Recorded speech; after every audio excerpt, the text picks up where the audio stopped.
I've always made it a point to avoid that isolated stretch of road like a plague.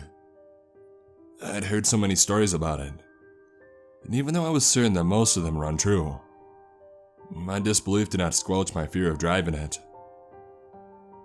There have been myths and rumors emerged over the course of many years regarding the Coral Ridge bypass. There were tales of a deranged feral man that supposedly roamed the area hunting other humans. Tales of twin sisters that were killed in an accident decades ago, who would mysteriously appear in front of your car. And tales of people vanishing after witnessing things they shouldn't have seen, and so on. And my friends used to try to get me to ride through the bypass with them. Come on, Derek, don't be such a baby.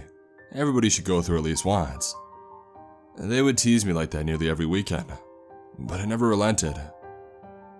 Unlike those who were actively seeking the thrill of exploring our local urban legends, I did not willingly wish to travel through the bypass.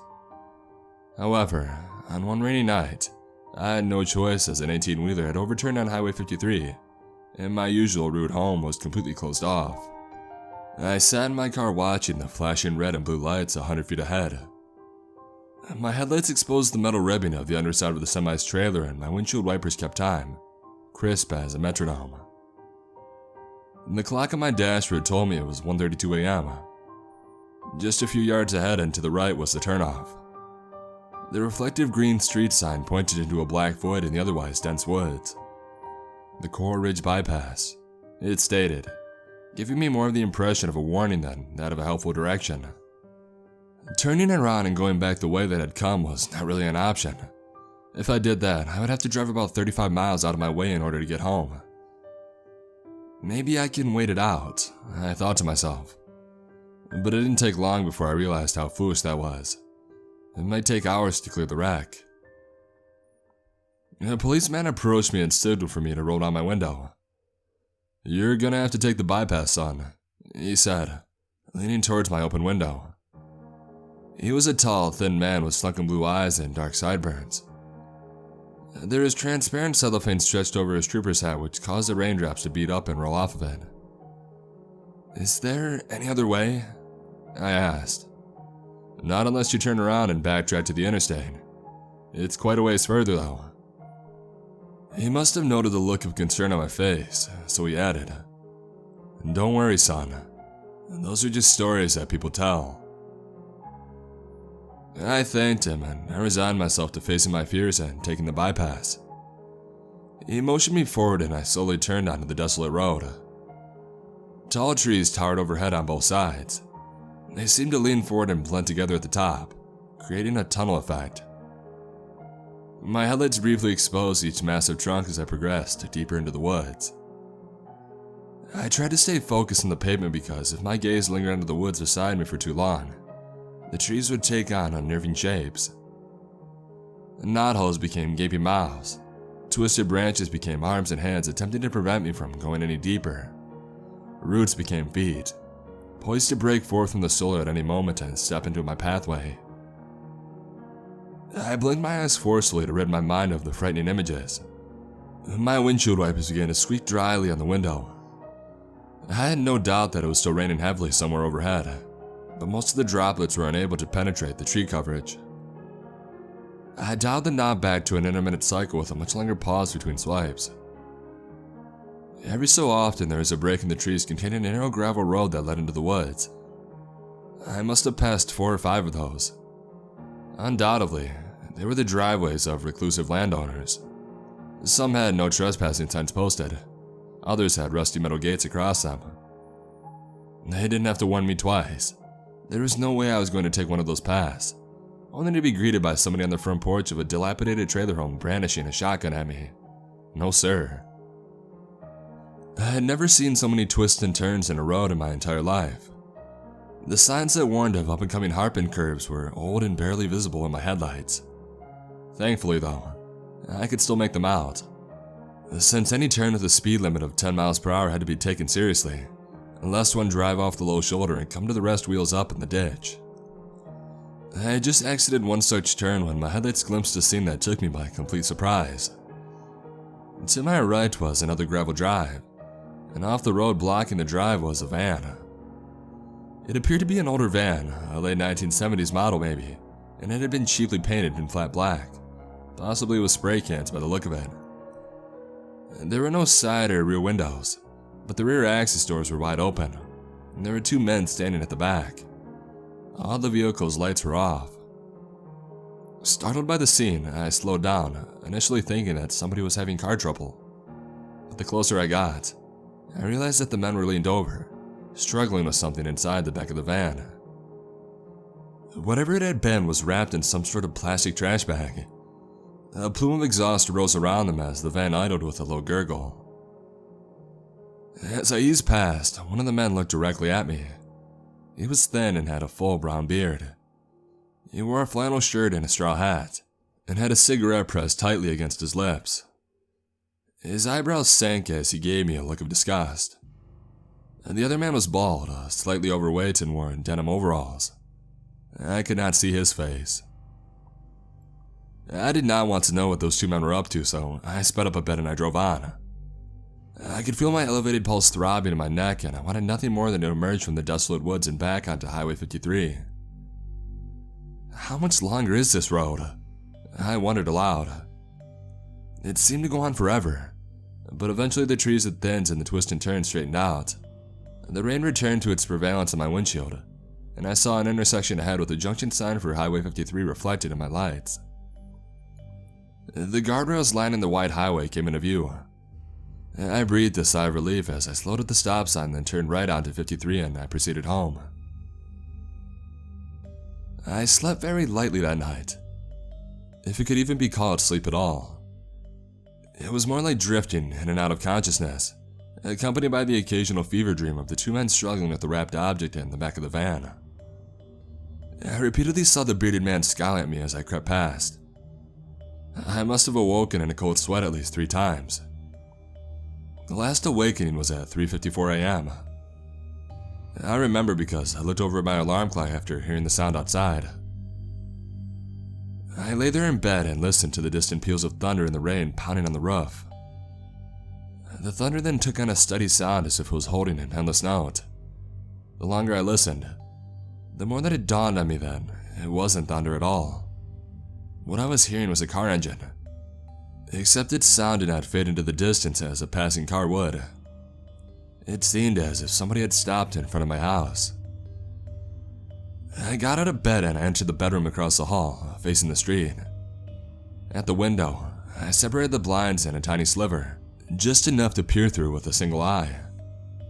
Beneath the orange glow of the sodium vapor street lamp was the black van, lights off, idling in the street in front of my house. Instantly, my heart raced. Even though I was petrified, I watched the van intently. 1,000 thoughts went through my head. How had they found me? What exactly had I witnessed in the bypass? What were their intentions towards me? I felt chilled, and my fingers that held the blinds began to tremble. I continued watching until I heard the engine off the van rev slightly as it moved slowly forward. The muffler had corroded past the point of being able to do its job properly, and it was almost as if I could hear each individual cylinder firing as the van continued at a snail's pace down my street. I knew they would have to come back past the house in a few seconds since my street ended in a cul-de-sac. I waited, hoping to get a glimpse of their license plate as they passed by. I heard the van before I saw it, and then its silhouette appeared out of the shadows, and once again into the streetlight in front of my house. They slowed, but they did not stop. I strained to read the license number, but I could not make it out clearly. It's possible that the plate had been tampered with. Once they were nearly out of sight, the driver turned on the lights. The houses ahead were washed in yellow headlamps, and 2 small red taillight circles appeared just before they drove out of sight over the crest of the hill. And all was quiet. I dreaded having to drive home from work the following night. Working second shift was bad enough, but with the added stress of the incident on Coral Ridge Bypass, and later, in front of my own home, I was terrified of nightfall. I came out of the factory just after 1 a.m., and I panned the parking lot with much more scrutiny than normal. Once I had deemed it safe, I proceeded to my car. Highway 53 was wide open, and I pushed notably beyond the speed limit in order to get home and off that dark stretch of road as quickly as possible. The radio was on, and I had it tuned to a station that was operated by the local public library. I liked it because it was commercial free. At that time of night, they ran a program called Nightshades that was mostly just somber instrumentals. The host had a calm and soothing voice, and he spoke only a minimum of words between tracks. The show had a reputation for garnering a listenership whose vast majority consisted of people sleeping while radios played softly on their nightstands. Music to induce deep sleep, along with the occasional otherworldly dream. A beautiful, albeit short piano piece had just ended. The track was The Winter of 1539-1540, and the artist was Goldman. The DJ stated in his smooth, sultry tone. He continued, "And here's a much longer piece with a much darker vibe. The artist is Death Prod, and the title is Dead People's Things." At first, I scoffed at what I thought was an overly pretentious title, until I heard the song. The droning bass tones rose slowly into an audible range and they continued to swell, ebb and flow for the remainder of my commute home. I had never heard such a dark and ominous piece of music before. It was trance-like, and it cast an incredibly disturbing aura over the already unsettling drive home. I should have changed the channel, but I was mesmerized. Along with the fading in and out of the low end, there were also swirls of what I can only describe as the sound of ambient hiss inside a large pipe, and then an even higher pitched squeals akin to somebody playing a saw blade as a musical instrument. This went on for nearly 20 minutes, and by the time it was over, I had to snap myself back into reality. I was sitting in my driveway, car still running, headlights splashed harshly against my closed garage door, and I had no recollection of arriving there. A different song played on the radio. I pressed the button on my visor to open the garage door and then I pulled inside. As the door was closing behind me, I caught sight in my rearview mirror of the black van passing by on the street towards the exit of the neighborhood. Had they been watching me from the cul-de-sac? I wondered. Or had they followed me home without my knowledge while I was distracted by that foreboding music? Panic overtook me once more. I rushed into the house and made sure that all the doors were locked. My heart did not calm down for the better part of an hour, until I finally had the courage to lie down in bed. I was, once again, in and out of sleep that night with visions of the van and the memory of the droning bass line from that sinister song washing back and forth in my head. It filled me with the sensation of impending doom. Apparently I looked pretty haggard the next evening at work. A coworker of mine named Simon approached me in the back room. "Hey Derek, you feeling alright, man?" he asked. I looked at him with half-closed, puffy eyes. "Yeah, I'm okay," I replied and then took a swig of my coffee. "You look exhausted. You had to stop the line 3 times tonight. Normally you're on top of it." "I just haven't been sleeping very well, that's all." He gazed at me more intently and he raised his eyebrows. I could tell that my explanation wasn't good enough, so I continued. "I don't know, Simon. It's just that..." I broke off and then tried again. "Do you ever get that feeling that you're being followed?" As soon as it had escaped my lips, I regretted saying it. Now Simon was going to think that I was losing my mind. "No, how do you mean exactly?" "Well, the other night I was forced to drive through the Coral Ridge bypass, and there was this really old black van on the side of the road with these 2 guys loading something in the back." Simon interrupted me with a sarcastic laugh. "Nice try, Derek. I've heard this one before. You actually don't expect me to believe that old legend, do you?" he said. I gave him a confused look. "What legend?" Simon's face changed. "Wait, you're not joking. You actually saw the black van," he blurted out. And then in a shocked whisper he added, "I didn't think that one was real." "You've heard of it?" I questioned. "I can't believe you haven't."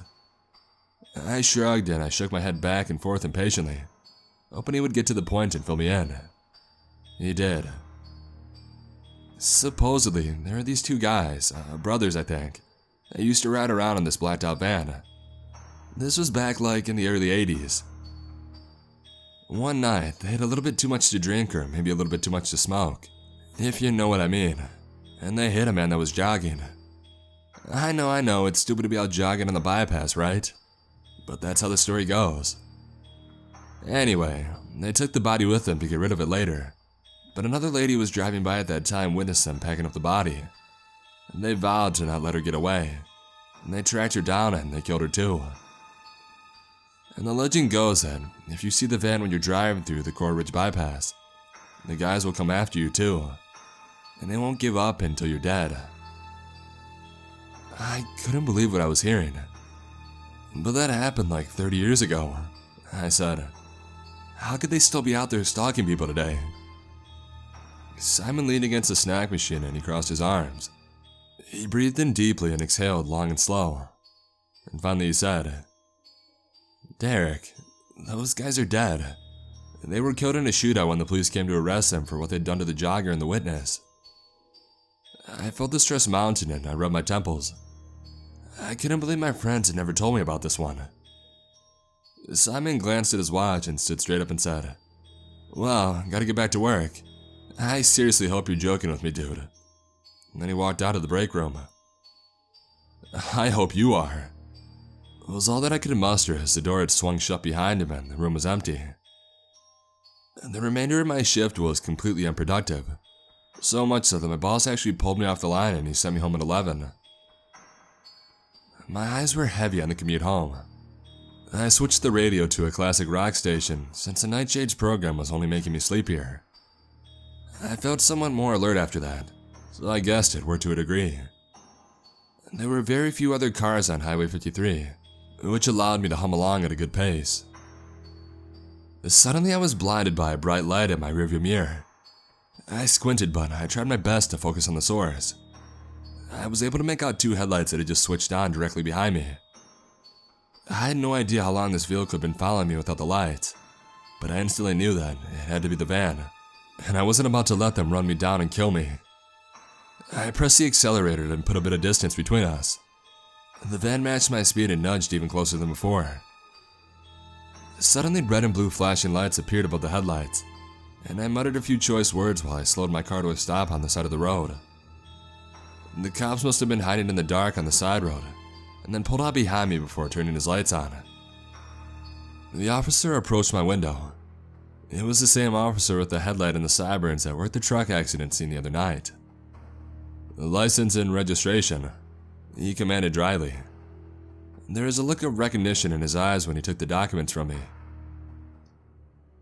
You're out here quite often late at night, huh? Yes, sir. I work second shift at the cannery, I said, pointing over my shoulder. He gave the hint of a nod but said nothing further about my job. He was busy writing on a clipboard. After a moment he asked, in a hurry to get home tonight, son? I wanted to blurt out the whole thing, to tell him about my sighting the other night, about the van that I thought might be stalking me, about how I thought I was in imminent danger and I needed his help. But I knew that it would sound crazy, and not to mention, nothing threatening had actually happened yet. There would be nothing that he could do. Yeah, I'm a little bit tired, was my only reply. He spent a few more minutes back in his cruiser before returning to my window and letting me off with a warning and a promise to drive safely. After he had pulled out from behind me, I let out a sigh of relief and I eased back into the highway. I took it easy the rest of the way home. I topped the hill on my street and as I approached my house, a wave of fear washed over me. The black van was backed into my driveway, all the way up against the garage door, lights off, just waiting for me. My heartbeat quickened as I passed up my house and I headed towards the cul-de-sac hoping that I could get turned around before they blocked me in. I kept watch over my shoulder and my mirrors while I swung the car around at the end of the street. I sped up and I looked over at the van as I approached my house again. The van's headlights switched on just as I passed my driveway, and I saw it lunge forward. It turned onto the street behind me and I pressed the accelerator further down just before cresting the hill, The van closed in on me as I cut corners and navigated the turns of my neighborhood with reckless abandon. I darted out onto Highway 53, narrowly missing the wooden fence at the subdivision's entrance. The van barreled along right behind me. My speedometer needle reached uncharted territory in the straightaways of the highway. I hoped with everything in me that Officer Sideburns was still patrolling the stretch. My heart sank when I passed the spot where he'd pulled me over just moments earlier and there was no sign of him. I checked the rearview mirror constantly, and at one point, and for no apparent reason, the headlights began to fade into the distance. Soon, they were merely two small yellow dots on the horizon. I eased up on the pedal and coasted to a much more comfortable cruising speed. With the threat out of the way for the time being, my thoughts turned to the next stops. I had no idea where I was going to go from here. Home was not safe. And how would I ever escape these guys if what Simon told me was true? And if they were in fact ghosts, could they really harm me? There were so many unknowns, and the more I thought about it, the angrier I became. I didn't ask for any of this. I didn't even want to drive through the bypass in the first place. As I rounded a long sweeping curve several minutes later, I was jolted out of my thoughts by the sight of the van parked across the road, blocking both lanes. Headlights pointed into the tree line on my left. I mashed the brake pedal. The car nosedived and skidded to a halt about 20 feet away from the van. I could hear that choppy idle of the massive engine. I had no idea how they had gotten around me so quickly. Either they had known another shortcut, or they were really supernatural beings. The van began moving forward slowly and straightened up to face me directly. As they drew closer, I knew that I didn't have time to turn around in order to go back the other way. My only chance at escape was the narrow road that entered the break in the tree line just off to my left. The Coral Ridge bypass. It's almost as if they were forcing me to go back there. Before I could give myself time to second-guess the decision, I sped off into the bypass. The van followed close behind. I traveled at an uncomfortably fast pace. I was in no way familiar enough with the bypass to anticipate all the dangerous twists and turns. The ghouls in the van had the definite advantage in that department. This was their home turf. And because of that, they were never more than a few feet behind me, headlights illuminating my car's interior and blinding me in the mirrors. The tree trunks were a blur. I had no time to see the twisted faces and gnarled arms hidden within them. I sped on, over small hills and valleys, through tight curves and broad ones. A couple times my tires left the pavement and kicked up dirt and gravel. And eventually, my luck ran out when I barreled into an insanely sharp hairpin turn. I could not slow down fast enough, and my sweaty hands clenched the steering wheel tightly as I skidded off into the embankment. My car came to a rest at a 45-degree angle, its passenger side tires off in the ditch. I took a quick mental inventory and I determined that I was okay. I didn't feel pain anywhere. No blood had escaped me, as far as I could tell. My engine had cut off, but my headlights still shone brightly into a pile of dead leaves and overgrown brush. In my mirror, the headlights of the van shone brightly. It idled motionless directly behind me. I frantically searched my car for some sort of makeshift weapon. I had a tire iron, but naturally, it was in the trunk. I was rummaging through the glove box looking for a flashlight when one of the windows next to me was shattered violently by the man in the straw hat, who was wielding a large metal crowbar. Shards of glass sprayed my head, neck, and shoulders. And before I could react, the man reached inside and pulled up the door lock and yanked my door open, and pulled me out of the car by my left arm. I was thrown out onto the street and I lay there breathing heavily as the man stood over me, crowbar ready to pummel my face at any moment. The large bald man joined him. All I could see were their dark figures silhouetted by the van's headlights. Aside from the van's rumbling engine, all was quiet for a moment. The one with the straw hat threw a cigarette onto the pavement and grounded it with his boot. As terrified as I was, the only thing my mind could think at the time was, these guys are not ghosts. They're as real as I am. Which led me to the fact that Simon had apparently made up the legend on the spot based on what I had told him. That little prick. I said out loud, but not intending to. What did you say to me? The straw hat guy demanded. I chose not to repeat it. He took a step forward so that he was lumbering over me with the metal bar suspended above my head. "How much you see last night?" he barked. I didn't see anything, just that you were pulled off to the side of the road." I managed to say between gasps, and after a moment I added, "How did you find me?" "Let's just say I have enough connections to trace a license plate," he said. The man in the straw hat looked over at the bald guy, as if seeking approval to beat me senseless.